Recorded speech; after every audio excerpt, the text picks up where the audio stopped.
Otep à tous, bienvenue sur la chaîne des panafricanistes, par essence, par conviction et par excellence. Celle des citoyens qui émitent par nécessité et obligation de combat. Nous sommes une chaîne qui n'est guidée que par nos ancêtres et rien que par les ancêtres qui appartiennent à l'égrégore du monde noir. Par conséquent, nous ne croyons en aucun Dieu venu de l'étranger. Toutefois, cette vidéo n'est aucunement destinée à inciter à la haine ou à la violence, car nous menons un combat qui est d'abord et avant tout spirituel, intellectuel et démocratique. Ensuite, il est politique, géopolitique et géostratégique. Contre l'impérialisme, le colonialisme, le néocolonialisme et l'endocolonat, qui sont tous qualifiés de crimes contre l'humanité.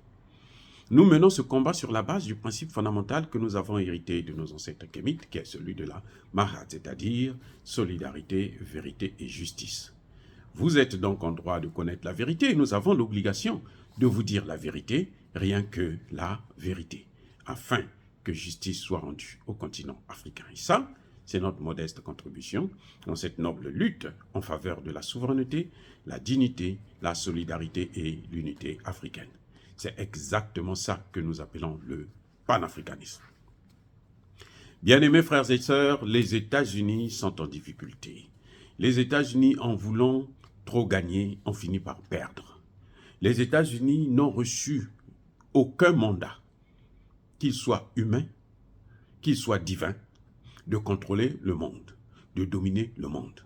Mais à force de vouloir dominer le monde, les États-Unis se trouvent maintenant en difficulté. Les Américains ont échoué en Israël. Ils ont soutenu la politique d'Israël, mordicus. Mais aujourd'hui, on voit que même aux États-Unis, il y a beaucoup de gens, les populations, qui demandent que ça s'arrête, qui demandent qu'il faut maintenant trouver une solution définitive à la crise. Que ce soit aux États-Unis, que ce soit en Europe, que ce soit en Asie, les voix s'élèvent maintenant, ce qui n'était pas le cas avant. Les États-Unis, dès que ça a commencé, ils ont soutenu, bien sûr, l'intervention israélienne, la réplique. Après l'attaque du Hamas, ils ont soutenu la réplique. Mais sans limite.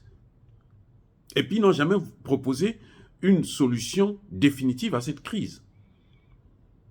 C'est comme si, aujourd'hui, il est démontré que, effectivement, c'est le Qatar qui a financé le Hamas. Mais il a financé le Hamas avec l'encouragement d'Israël, ce Netanyahou, le premier ministre israélien, et des États-Unis. Et maintenant, les États-Unis, quand ils ont vu ça, parce qu'ils se disaient qu'il fallait neutraliser le Fatah, afin qu'ils puissent avoir seulement affaire au Hamas.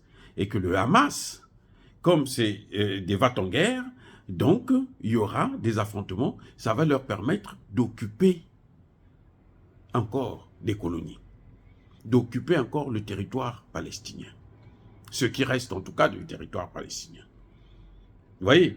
Or, maintenant là qu'ils ont commencé à bombarder, l'Égypte a fermé sa frontière. Je dis non, vous ne sortez pas. Parce qu'ils voulaient faire sortir les Palestiniens de telle sorte qu'ils bombardent, ils rasent, ils détruisent tout, et puis ils appellent maintenant les colons pour venir s'installer. L'Égypte dit non. Si vous voulez, gardez-les, tuez-les tous. Et Israël est exposé à ce qu'on pourrait appeler crimes de guerre. Au point où il y a des pays comme l'Afrique du Sud qui ont porté plainte contre Israël pour crimes de guerre. Ah oui. Maintenant, les États-Unis, dès que ça a commencé, eux, leur objectif, c'était l'Iran. Ils ont envoyé des navires de guerre, des porte-avions qui sont allés pour intervenir en fait en Iran. Mais les choses se compliquent. Parce qu'ils pensaient que c'était comme ils avaient l'habitude, quand ils veulent attaquer un pays au Moyen-Orient, par exemple l'Irak, ils ont le soutien des autres pays arabes. Et cette fois-ci, l'Arabie saoudite dit non, le Qatar dit non, l'Égypte dit non, nous on ne veut plus de ça. L'Algérie dit non. Vous allez faire quoi maintenant? Vous êtes seuls face à tous ces pays. Vous allez faire quoi? Donc ils sont coincés. Les Américains sont coincés. D'une part, ils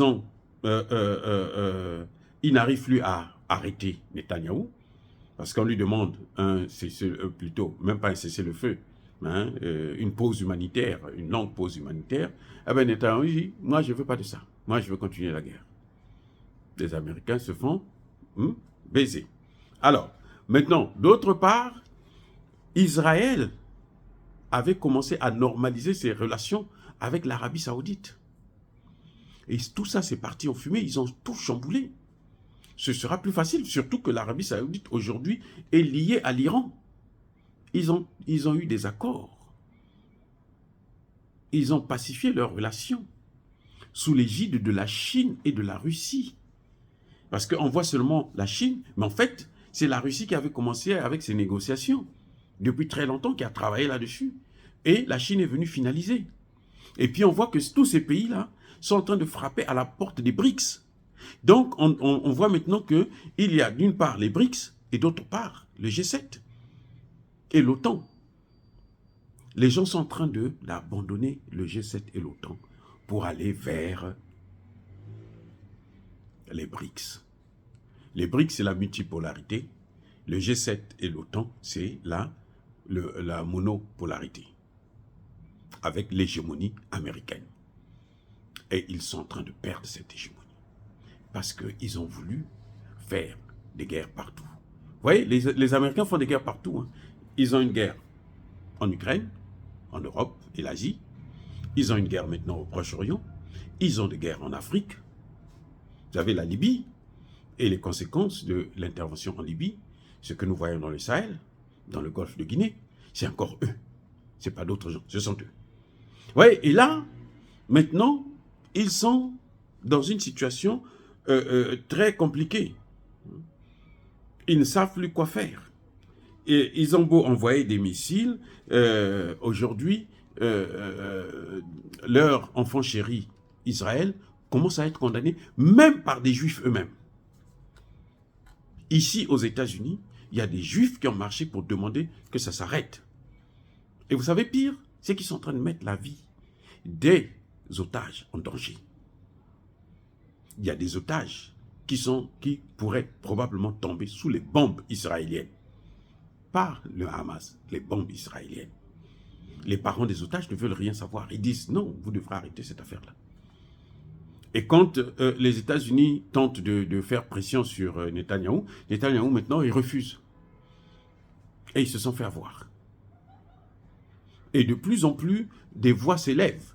Plus cette guerre va continuer, plus la riposte va durer longtemps et aussi brutale qu'elle soit, maintenant on compte déjà plus de 11 000 morts du côté des civils palestiniens, plus le monde va se révolter. Il faut que les Américains se ressaisissent de cesser des guerres partout dans le monde. Dire cela, c'est inciter à la haine ou à la violence, non.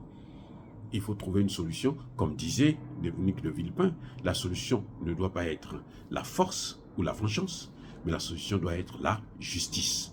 Parce que la Palestine a subi trop d'injustices depuis très longtemps et que maintenant, il faut qu'on lui rende justice si on veut la paix. On veut donc deux États, un État palestinien et un État israélien côte à côte. Voilà, bien-aimés frères et sœurs, encore une fois, je persiste et je signe. Soyez bénis. Soyez abondamment bénis par le Dieu des Kémites et par nos ancêtres angélisés. Mais que tous ceux qui persécutent le continent africain le pillent et le déstabilisent. Qu'ils soient noirs, blancs, chinois, arabes, indiens ou qui qu'ils soient punis, maudits, foudroyés, neutralisés, écrasés, effacés par ce Dieu des Kémites et par nos ancêtres angélisés. Vive l'Afrique éternelle, j'ai dit et j'assume.